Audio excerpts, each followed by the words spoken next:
It seems like our world is becoming more and more concerned with biohacking for health and productivity and tracking everything that we do throughout our day for work. We've swung from the veganism trend now into this low carb carnivore trend to try to support our health. We're taking different supplements and stacks and peptides to lose weight and perform better. We're all wearing some sort of smartwatch, either for health reasons or to get notifications at a very quick glance. We tend to pride ourselves on how little sleep we get and how long of work hours we've put in.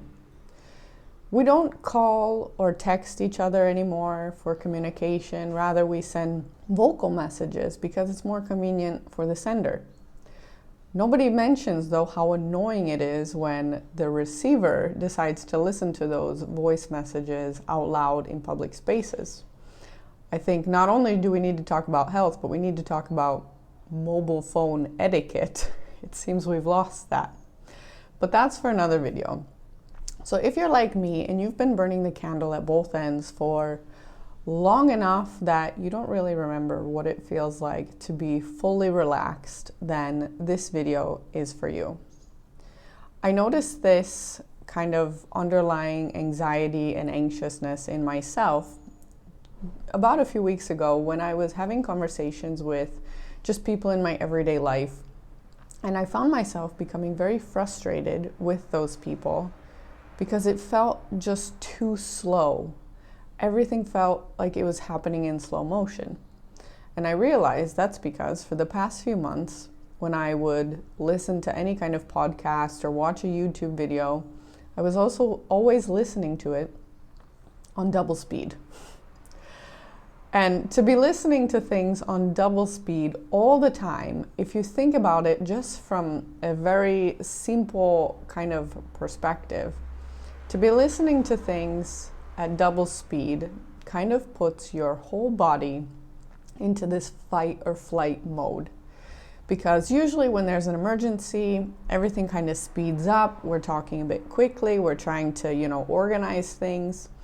And I don't think to be listening to audiobooks, podcasts, YouTube videos on double speed because we think we're going to be able to listen to more and more time, I don't think that's necessarily good for our bodies. Our brains have to work overtime to be able to process that information. And if we're doing this for, a couple hours throughout the day, I don't necessarily think that's good for us. So in honor of this autumn season where everything is starting to kind of get ready for slowing down in hibernation mode, I thought I would share with you a few things that I'm doing to kind of also slow down and help to reset my own nervous system. The first thing is to focus on single task activities. Everyone now is so focused on multitasking, getting as many things done as they can in the shortest amount of time.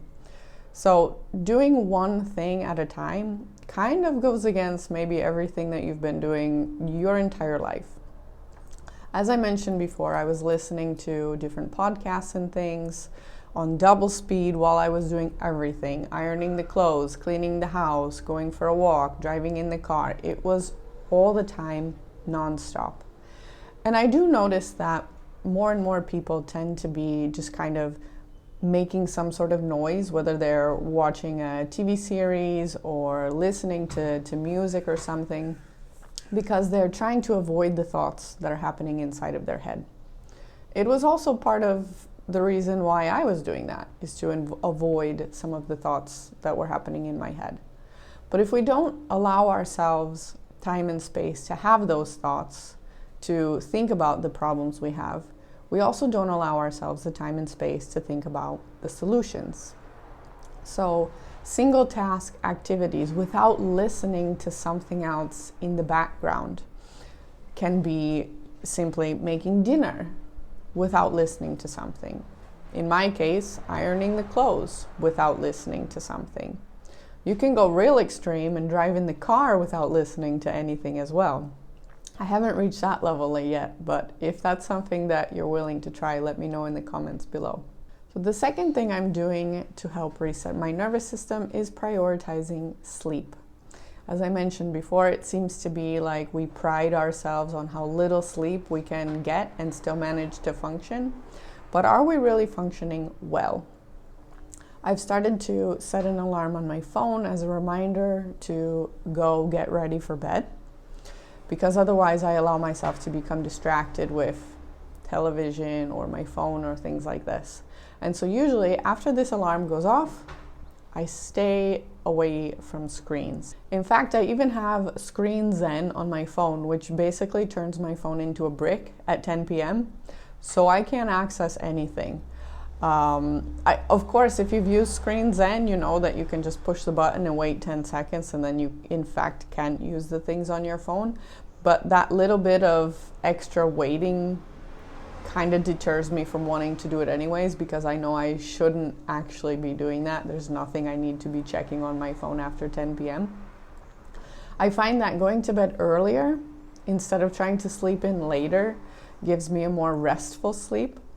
I've heard it said that every hour of sleep you get before midnight counts as double, while every hour of sleep you get after midnight only counts as half.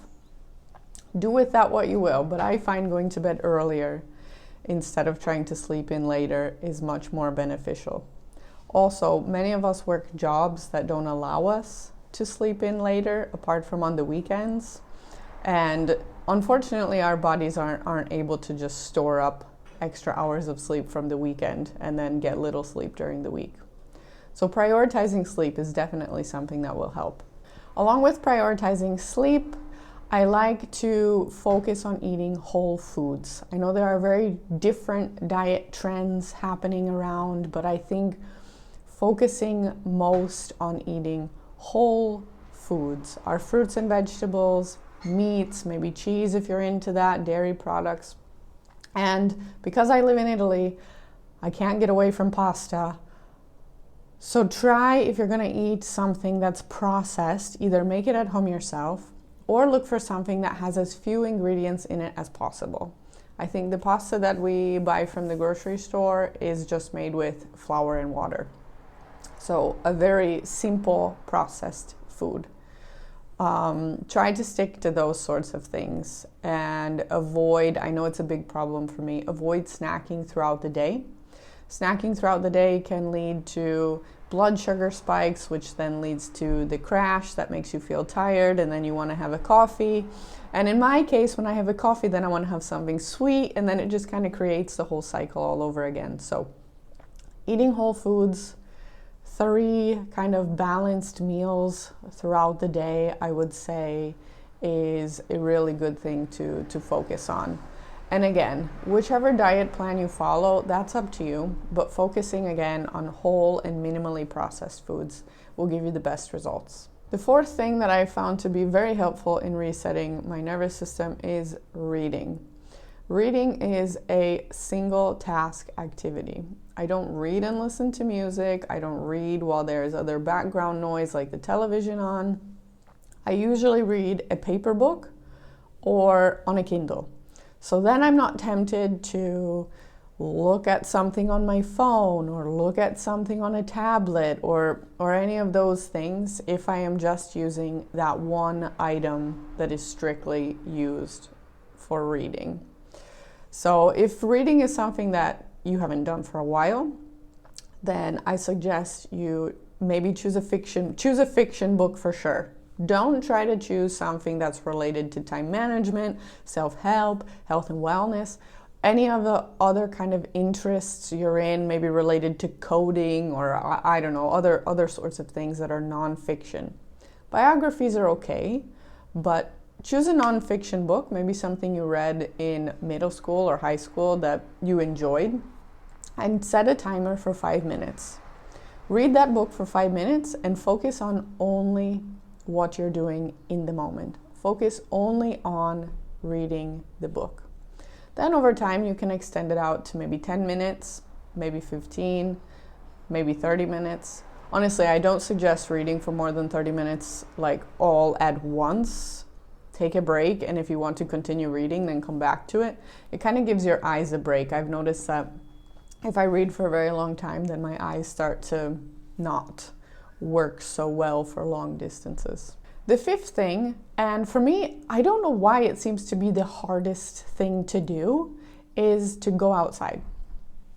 I have this nice balcony I can sit on outside and just, enjoy this nice cloudy weather we have today. But I also find that going for walks or going for runs or things like this, kind of moving your body, being in the outdoor space, really helps to kind of just reset your mind. I've seen around that you can outwalk a bad mood. Like, you can get rid of a bad mood faster by walking than by talking about what you're upset about. So yes, there is a time and place for talking about what you're upset about, but maybe first go for a walk and let those emotions run through you and get out. And so then you can have a conversation with the other person or with yourself in a more calm and emotionally balanced state. So I find that getting outside in some capacity throughout the day is very beneficial. Again, this is like with reading. Start small.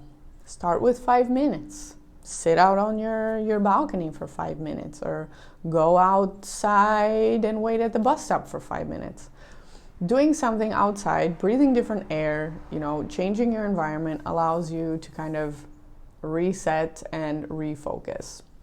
Along with being outside, if you're moving, that's also very beneficial because, like I said, it allows your brain to kind of focus on something else and sort of reset itself. All right, everyone, if you've made it this far in the video, thank you so much for watching.